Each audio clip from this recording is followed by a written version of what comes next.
ଗୋଟିଏ 50 ପଇସାର ମୂଲ୍ୟ 50,000 ଟଙ୍କା ପର୍ଯ୍ୟନ୍ତ ହୋଇପାରେ। ହଁ ଆଜ୍ଞା, ନମସ୍କାର।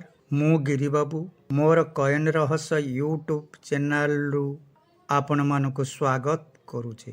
ଆଜି ମୁଁ ଆପଣମାନଙ୍କୁ ସ୍କେୟାର ଓ ରେୟାର 50 ପଇସା ଗୁଡ଼ିକର ମୂଲ୍ୟ କେତେ ତାହା ଆପଣମାନଙ୍କୁ ଅବଗତ କରାଇବି। କିନ୍ତୁ ମୁଁ କହିବା ଆଗରୁ ଆପଣମାନଙ୍କୁ ସୂଚାଇ ଦେବାକୁ ଚାହେଁ ଯେ ରେୟାର କଏନ୍ ଗୁଡ଼ିକ ଅନେକ ବ୍ୟକ୍ତି ନକଲି କଏନ୍ ତିଆରି କରି କମ୍ ମୂଲ୍ୟରେ ବିକ୍ରୟ କରୁଛନ୍ତି।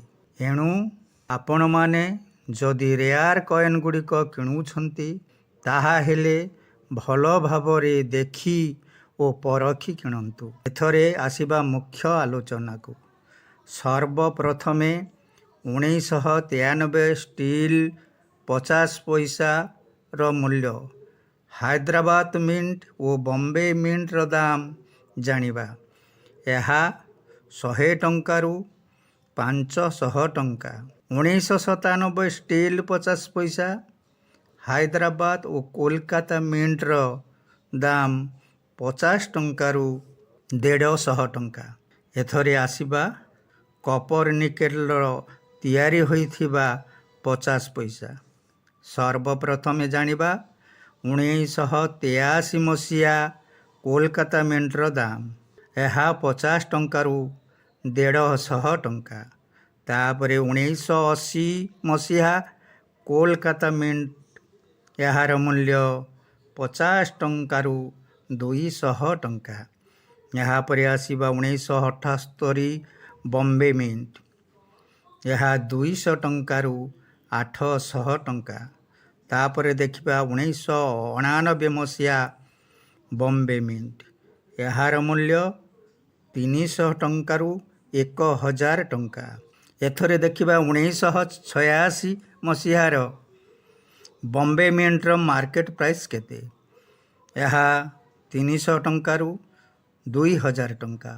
ଏଥରେ ଆସିବା 1988 ନୋଇଡା ମିଣ୍ଟ, ଏହାର ଦାମ 1000ରୁ 5000 ଟଙ୍କା। ତାପରେ 1959 ମସିହା ବମ୍ବେ ମିଣ୍ଟ, ଏହାର ମୂଲ୍ୟ 7000ରୁ ପ୍ରାୟ 30000 ଟଙ୍କା। ଶେଷରେ ଜାଣିବା 1957 ମସିହାର ବମ୍ବେ ମିଣ୍ଟର ଦାମ। ଏହା ହାରାହାରି 5000ରୁ 50000 ଟଙ୍କା ହୋଇପାରେ। ବନ୍ଧୁଗଣ, ମୋର ଅଭିଜ୍ଞତାରୁ ସ୍କେୟାର ଓ ରେୟାର 50 ପଇସା ଗୁଡ଼ିକର ଭ୍ୟାଲୁ ଆପଣମାନଙ୍କୁ ଜଣାଇଦେଲି, ଯାହାକି ଆପଣମାନଙ୍କ କାମରେ ଲାଗିପାରେ।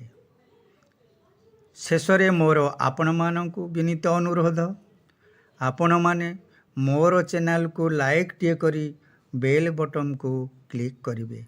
ଯଦି ମୋର ଚ୍ୟାନେଲକୁ ସବସ୍କ୍ରାଇବ୍ କରିନାହାନ୍ତି ତାହେଲେ ସବସ୍କ୍ରାଇବ୍ ମଧ୍ୟ କରିବେ। ଏହା କଲେ ମୋର ମନୋବଳ ଦୃଢ଼ ହେବା ସହିତ ଆଗକୁ ବଢ଼ିବାରେ ମୋତେ ଉତ୍ସାହ ଦେବ। ରହୁଛି। ଜଗନ୍ନାଥ ମହାପ୍ରଭୁ ସମସ୍ତଙ୍କର ମଙ୍ଗଳ କରନ୍ତୁ। ଜୟ ହିନ୍ଦ, ଜୟ ଜଗନ୍ନାଥ।